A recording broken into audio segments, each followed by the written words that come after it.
for organizing such a wonderful conference on ECMO.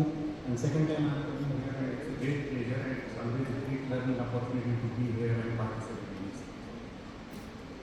So, straightly I will go for the topic. What is the conventional definition of ECPR? ECPR is application of rapid deployment of veno-arterial extracorporeal membrane oxygenation to provide circulatory support in patient in whom conventional cardiopulmonary resuscitation is unsuccessful in achieving sustained return of spontaneous circulation. When the conventional cardiopulmonary resuscitation is unsuccessful. This definition is quite big. I will simplify. Imagine, during the cardiac arrest, if you could perfuse the oxygenated blood while you fix the heart. That is the principle behind it. Now, Ramnath sir has mentioned about a couple of studies. I would like to emphasize on this particular study, that is refractory cardiac arrest treated with mechanical CPR. This is cheer trial.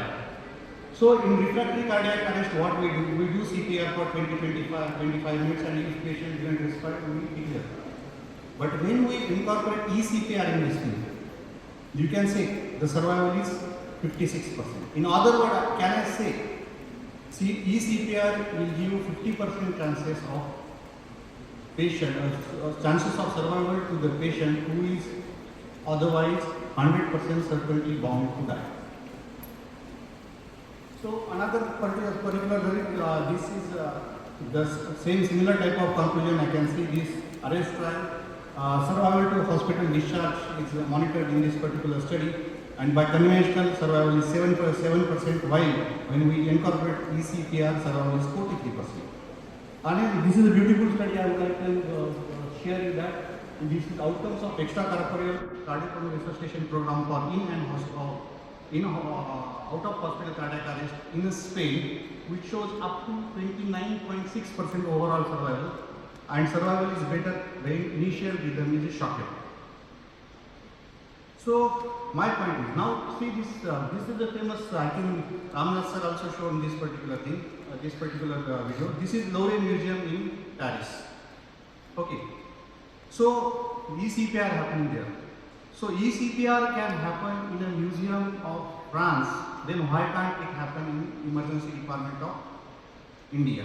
It has to happen. So, what are the reality check? We will check the reality. Refractory cardiac arrest, survival is dismal. Technology exists, but system down, and CPR success depends upon the systems. And the system is very important, because ECPR success is decided before patients comes to emergency department. Because if systems are in place, good outcome will be there. If systems are not in place, the survival are being dismal. So why ECPR failed? Delay in activation of the CPR team, ECPR team, structured, unavailability of structured team, no SOPs, and poor training. Training is a very essential component. So what is the philosophy of ECPR? Speed, structure, and synchrony. We have to work in synchronized manner. Emergency medicine leadership is not sequential, it's a simultaneous and synchronized manner we have to work in this. So the most important pillar for ECPR success is a team. Right people, they should with right roles, and we have to announce and take the decision and do the intervention at the right time. So we carry the ECPR in emergency department. So in our perspective, a team leader should be an emergency physician when ECPR happening in emergency department, because quality of CPR and decision of ECPR will happen there. Then it can be intensivist or second emergency doctor, or it can be vascular surgeon, perfusionist, ECMO nurse, airway lead, and CPR team. So this is synchrony of this entire team. Now, what should be the team dynamics? Team dynamics, it should be closed loop communication, again zero chaos, and it should be leadership driven leadership driven execution without any chaos. And confusion kills, means at the time of ECPR, or everyone should be on one page. At what time we should be, what role everyone has been assigned, and they should perform in that. There should not be any confusion while delivering the ECPR. So team, again ACLS team will be there, and cannulation team. Along with that, the airway management and the nursing team, we have to do the designated stakeholder. The person who is doing cannulation, he should focus on cannulation. He should not be looking at how the airway is getting managed or what is the quality of chest compression. So everybody should focus on their role, and that is a very important thing. Then another more important thing I would like to write, ACLA during ECMO, no further rhythm checks, no defibrillation, and there should be continuous CPR, and we should not be giving, once we have taken the decision of ECPR, we should not be giving adrenaline boluses because it will cause peripheral arterial vasoconstriction and it makes cannulation very, very difficult. So once decision happens, so these things one should follow there. Now we have discussed team. Now second is a protocol. Protocol is survival and protocol should be lean and mean. Anybody who goes through the protocol, he should know about the CPR. So what we follow, what protocol we follow in our emergency department is the Paris protocol. We go through, it's very clear. A patient with signs of life during the CPR, a patient in hypothermia, intoxicated patient, anything is there, consider ECPR. No, if patient has no major comorbidities, witness cardiac arrest, initial rhythm with ventricular fibrillation or pulseless electrical activity, and the quality of CPR is determined by the ETCOT is more than 10, we should go for CPR. So very clear and precise question, lean and mean. So no, nothing to be done. The only thing parameter, witness cardiac arrest, first rhythm is shockable rhythm, and if CPR quality is good, when ETCOT is more than 10, if it is fitting, then we can go ahead for a CPR. So very clean and straightforward and simple protocol. Then we have to decide the cannulation. Either we can use 17 French or 25 French, means arterial 17 French and venous 25, or we can do 15 French and 23 French. So whatever the decision we have taken, that should have taken earlier, and that should include it in the SOP. Now there is a three-step approach. Now I can say the first is vascular access, place patient on mechanical compression device. This is vascular access, and when ECPR decision happens, one should take a venous access and arterial access and put the sheets. And after that, then by starting, when the second step is a cannulation, and at the time of cannulation, by measuring the wire strength, wire length, we can put the wire, and above that wire, by Sardinger techniques, by continuous dilation, we can put the cannula. And after that, connection to the circuit and the initiation of the fluid. These are the three important steps. And before putting the cannula, we should be giving heparin, that is very important. Anybody who does ECPR is a star. So be a star, but this is a mnemonic. Before initiating the ECMO, we should keep in mind the final bubble step, anticoagulation, sweet gas flow rate should be set, the temperature, arterial return cannula side port cap should be securely placed, and rotation per minute, we have to maintain that rotation per minute. So this thing is very important. Then we can see this schematic representation of ECMO. We can see the SS cannula, the blood is going from vein to the pump, returning returning back to the return cannula to the artery. We can see this distal perfusion catheter, but at the ECPR kind of situation, once we place this thing, we should not be wasting time in putting the perfusion catheter. That we can put later on, but this patient should, if a stable patient, that patient should go to the catheter. So anything, good start is the key. So what we have to do, establishing, monitoring and achieving hemodynamic stability, excluding CPR complications, caring for the post-CPR patient, and we have to find out the root cause behind that arrest, and we have to treat that particular thing. This particular slide I borrowed from the ALSO, and this is very important, and that this should be a flow chart wherever the CPR ECMO happening. This is called a Sinha-Locum. It's not that we have done the CPR, we put the patient on ECMO, then our job has not done.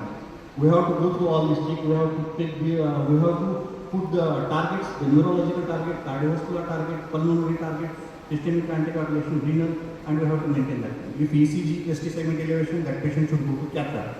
And then hemodynamic target, we can see we have to maintain the map above 60 to 80. Again, blood product targets, if fibrinogen, if less than 1.5, we have to give cryoprecipitate. So these things we have to meet in the after the CPR. We have to continuously review the thing. That is called as the Sinhavalokan. That is important in resuscitation. Life everywhere, the Sinhavalokan is very important. Returning back and making sure that everything is all right. Now the third pillar is training. Training is very important. I think the training is important. That's why this SOP we are this conference is being handled every year, and hands-on training is being delivered to the emergency medicine and critical doctors and critical care doctors or whoever want to learn. So training is very important and it's a continuous process. So it's a simulation-based training. There should be monthly mock drill, just like how we do the mock drill. So that mock drill, the fire mock drill, we know. We do different type of mock drill. So monthly one ECPR mock drill should happen. And cannulation practice. Cannulation practice is very important because muscle memory is something things that if you do more, you will deliver better. The muscle memory concept comes from the mountaineering. If you do a good mountaineering, even after 4 years you go, you will able to deliver there. So that muscle memory gets built when you do the practice. Now training will start with the didactics, means the continuous classes and the simulation-based case scenario where we do discuss different things there. Then machine learning, detailing knowing the machine, troubleshooting the machine aspects, what will happen if power failure happens or any problem, that has to be discussed. And then cannulation practice. Cannulation practice is very important. We have to do cannulation practice again and again and in time-bound fashion. You make that the trainer should get prize. The one who does the cannulation first should give, you should give the prize. So that motivation should be there. This cannulation practice is very important. Then transport. ECMO transport is very important. Whenever ECMO patient you are transferring from one facility or even if you are transferring for a CT scan, that real-time transport is very important. That is also important. And then I can say this ECPR training, this time-bound ECPR training where we should be doing that in that situation with ongoing chest compression, cannula placement, and this mock drill should happen very regularly here, and that will build a muscle memory. This training is important because I am using the muscle memory because that particular concept has fascinated me. That is, the muscle memory builds the knowledge, and team rehearsal builds the individual brilliance. So it's like a football. Nobody is star in the this entire team. It's like a football game. So we have to practice, and if your team delivers best, patient will do. And muscle memory, if you do more cannulation, if you take the dilatation and all this in time-bound fashion, that will prime our mind while delivering in the real time. So the ecosystem admin support is there, infrastructure readiness should be there, data dashboard should be there, and continuous audit. Audit should be on, again, fact finding. So continuous audit and real-time dashboard monitoring at what time the CPR started, at what time we have taken took the sheet, at what time cannulation happened, at what time final double check happened, and we have connected that patient to the ECMO. So these and at what time patient shifted to capillary cases there. So that dashboard one has to maintain. The integration teams, SOPs, training, and ECPR success. I was hearing this ECPR for a long time. From 2019, I did one training at Delhi because I thought that how this helped us. I would like to share the first ECPR story when we did in our department 4 years back. So in that team SOP training is required. Some training I did this thing, some training I did with Pranay Ojha sir at Riddhi Vinay, and we prepared, we did the mock drill, and just we are waiting for the right time, and that right time can come at any day. So in July 2022, this is the first case. Whatever this thing, first whatever you do in life, that is very important. You may do lots of things. The first case, first successful ECPR case will be always close to heart, and that's why I am sharing these things. The first case, 19 years old female dentist, known case of tuberculosis, deep parted, 10 emergency department with breathing difficulty, BP not reliable, saturation 80%, lactate 18. Can you even lactate 18 on arrival to emergency department? This was a point of care ultrasound we do in emergency. You can see this hardly pumping, ejection fraction is staying around 10%, I can say. Lactate 18 was in shock, and we decided that the patient should go for VA2. Keeping in that mind, what we have taken the central line to put the aneurysm support. arterial and venous sheet we put, and that time patient got arrested. Then after the patient arrest, we started CPR. High quality CPR was done, venous and arterial cannulation done, and VA ECMO initiated after that. So it took some 30 minutes of CPR, VA ECMO initiated, and after initiation of VA ECMO, we shifted this patient to the ICU, and then there are good ICU whose cycles of flow dialysis happen there, and on days you can see this patient. So on day, this patient was moving, neurological intact, 18 years old, off ECMO on day 7, discharged on day 7. So entire workflow I have discussed, but I would like to tell one important thing. What is the ED role? The ECPR, cannulation should happen in emergency department, because every minute matters here. What is the ED role in ECMO? One of my I have to tell that the ECMO cannulation site is emergency department, and that's it. So emergency physician, I consider that emergency physician is the master of resuscitation, and I say that ECPR is the climax of all resuscitation practices. So the master of resuscitation should know how to do the ECPR. That is the reason that ECPR long way has to go in near future. So emergency medicine doctors, critical care doctors, everyone should know about this. They should become a literate and they should become pro by doing the ECPR. So 3 team pillars: right team, right people, right SOP, and right training. And the 3 important attributes important in life, not only in ECPR, in general life, you have to learn. Whatever we learn, we have to go and practice. We have to do.